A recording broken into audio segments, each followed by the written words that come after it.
2025 is here, and it's time to decide this year, what are we gonna do?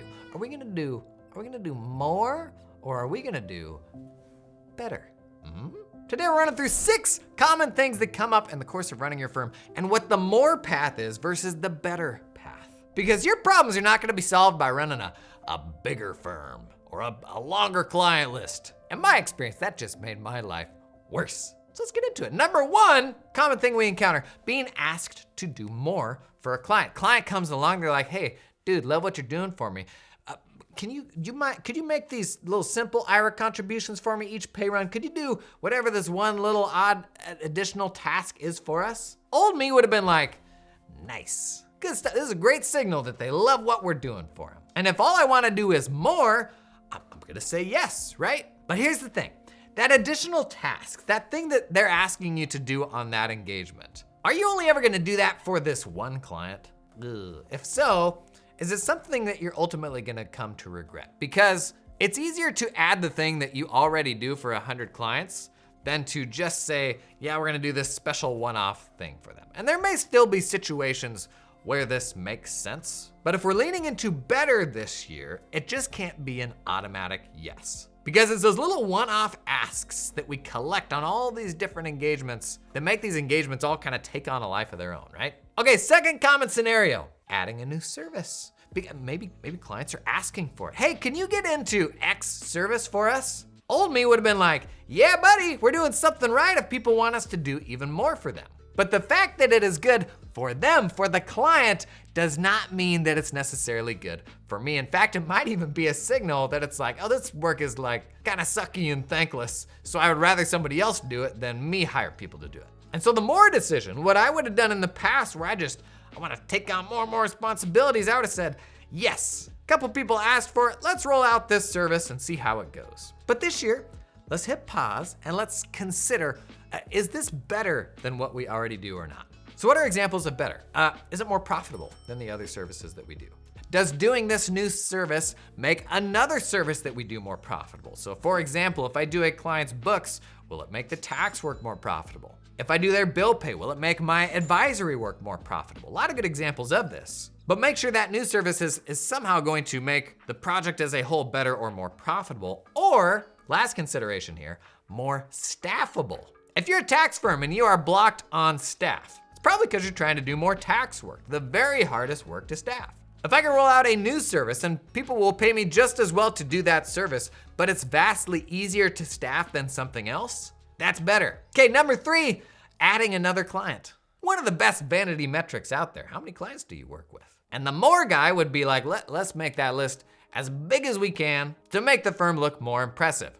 But that same person, I bet you they would happily cut that client list in half. Because they probably run one of those firms where if you pulled out the lowest performing half of clients, you would probably make just about the same money and eliminate like 80% of your headaches. Is that resonating with you? Imagine that thought experiment. And we all do it sometimes. Like when you're overwhelmed, you're like, what if I just went back to it being me? Or what if I cut the whole thing in half? Wouldn't it be just as profitable and so much easier to run? So how do you know if that client should deserve getting on the list or not? Well, are they more profitable, better than kind of the mean, the average client that you have? I would go a step further and say, if you're letting another client in the door, it really needs to be an A client.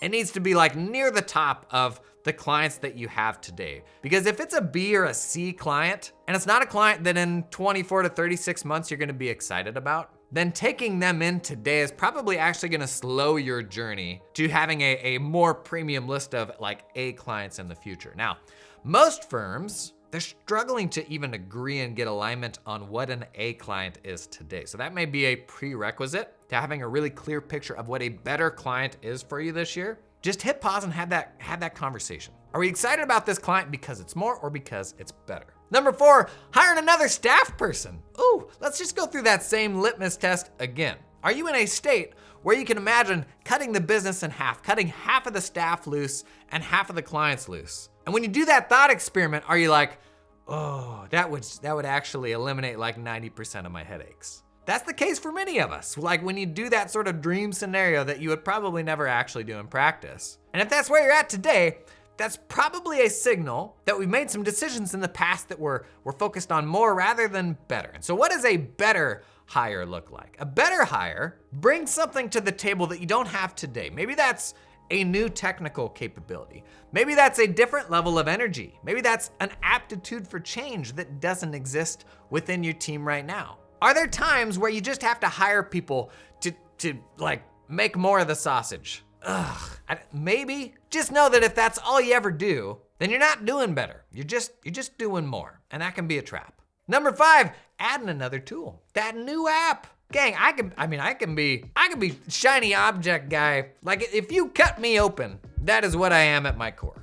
I'm not proud of it. I just found a better outlet for it, a YouTube channel. But when you're thinking about another tool, consider where does this tool overlap with a bunch of tech that I already have? Because a very common problem right now is you may have 3 tools that do the same thing, but they all do that thing badly. For example, you may have a practice management system that has a really weak client portal or a really weak proposal solution.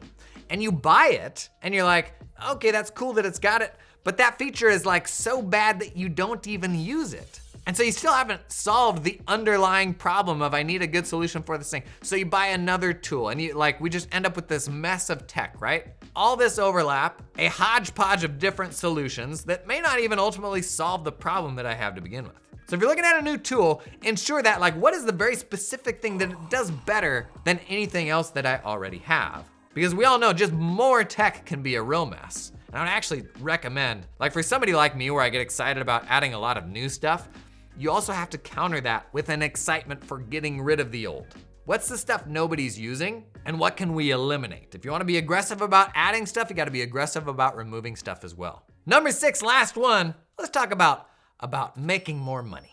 Is that a goal for 2025? The knee-jerk reaction is yes, of course, that should always be the goal, right? But let me just level set with you, because that is a journey and an ambition that can sometimes come with a big price tag. If you kind of zoom out and get perspective and you think about where you were early on or at the beginning of your firm running journey, most people running accounting firms today are so far beyond what they ever thought would be realistic or even possible. When you first start running a firm, you're like, oh, if I could just get to what I made last year, that'll be incredible. Because it is incredible. That is so badass for you to build your own firm and manifest into existence this machine of your own creation where people will come and pay you money. And there was a time when if you could just put food on the table and pay the mortgage, that was the dream. But for many of us, oh boy, isn't that threshold so far in the rearview mirror. And there's a threshold beyond which additional money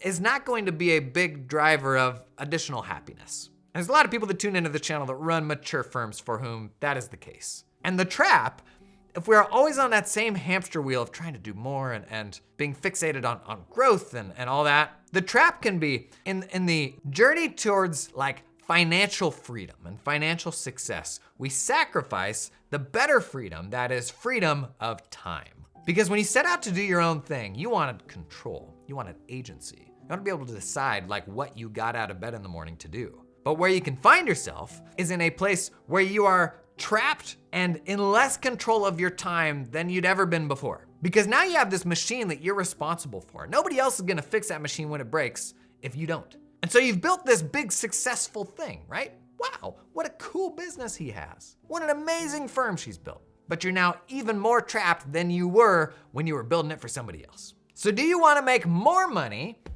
or do you wanna make better money? A deal I made in my firm with my partner was we ultimately agreed upon, here is the money that we need the business to make. And in the past, we talked about revenue KPIs, all these different things.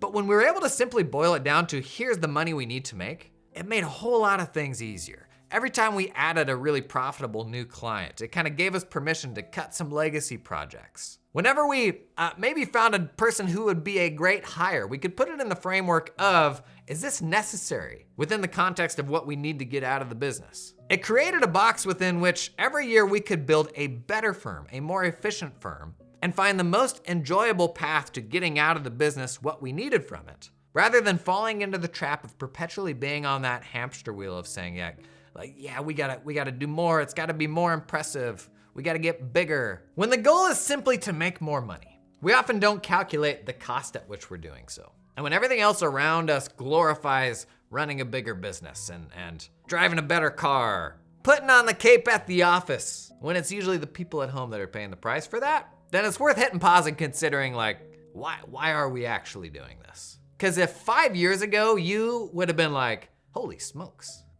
I'm pretty sure that's like the very best trim package on a Camry. I can't imagine how good that guy's life is. If they could see you now, but actually know the truth, know that like, no, I'm actually kind of trapped by my business right now. I actually have even less time than I did before. As impressed as that person would be at like the financial outcome, the thing I think I would actually take greater pride in than financial independence is freedom of my time, freedom of my attention. The agency to focus on the highest impact stuff rather than just trying to play the game harder than everybody else. Now, one area where many firms now are doing better for clients, it's today's sponsor, LiveFlow. Roll the music. What a pivot! Gang, do your clients need more information or do they need better information? That client's not interested in your 70-page tax planning report or your big old balance sheet and profit and loss where they don't even know how those reports work. So how do we get them better information? Check this out. LiveFlow, the OG tool that lets you connect your QBO or Xero data to Excel or Google Sheets, now has a super simple financial dashboard with all the same connections. So let's say I'm sending monthly financials to a client. I could use LiveFlow to do like a simplified month-end recap with just the numbers the client actually wants to see, or even better, a weekly recap of the most critical figures, and that'll actually take the pressure off of that month-end financial statement delivery. LiveFlow is gonna nail that for you. Even if you're a tax firm, say you review the books for a client each quarter, we can augment a quarterly financial report with some of your own data around tax payments coming up, putting all that tax and accounting reporting all in one place for a fundamentally better reporting system for your clients, courtesy of LiveFlow, right? Pretty nice, right? To learn more about that one, check out the link down in the video description. Gang, welcome to 2025. It's gonna be such a good year. It's gonna be so much better than last year. It's so much. Be the firm that actually delivers on that. It'll go better next year. You can do it. Not more, but better. Okay? I'll see you there. Good luck, break a leg.